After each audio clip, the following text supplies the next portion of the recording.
Bonjour à tous, j'espère que vous allez bien. Donc, on va continuer notre série des techniques en immunologie par une technique, cette fois l'ELISA sandwich. J'ai déjà parlé de l'ELISA indirect, donc je vais citer seulement la différence entre les deux pour que vous puissiez différencier entre les différents types d'ELISA. Donc, pour l'ELISA indirect, on avait comme principe, c'est mettre en évidence la présence d'un anticorps. Ça veut dire piéger un anticorps dans un mélange ou bien dans un échantillon. Pour l'ELISA sandwich, on va essayer de piéger ou mettre en évidence la présence d'un antigène.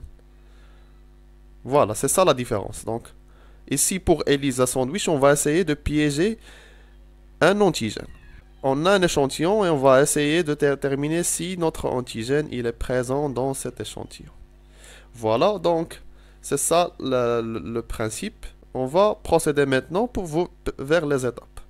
Donc les étapes, en général, on achète des micropuits. Ces micropuits contiennent l'anticorps spécifique à notre antigène. Il est déjà commercialisé. Ça veut dire les anticorps sont déjà fixés sur la surface des micropuits. On va procéder après à l'étape de la fixation de l'antigène. Ça veut dire on va ajouter notre échantillon pour pouvoir fixer notre antigène. Donc voilà, on va ajouter notre échantillon. Et notre échantillon contient une diversité des antigènes. Seulement les antigènes qui sont spécifiques à l'anticorps vont se fixer. Le reste sera éliminé par une série de rinçages. Ça veut dire pour éliminer les liaisons non spécifiques. Et après, on va procéder à l'étape de fixation de l'anticorps de détection. Comme on a déjà utilisé pour l'ELISA indirect, on va utiliser la même chose ici. Des antigènes qui contiennent une enzyme fixée. Et après, on va procéder à l'étape de révélation en utilisant le substrat de notre enzyme. Donc, le substrat, il est incolore. Et sous l'effet d'enzyme, ils vont devenir un produit qui est coloré. Et voilà ce qui se passe vraiment. Voilà notre micropuits.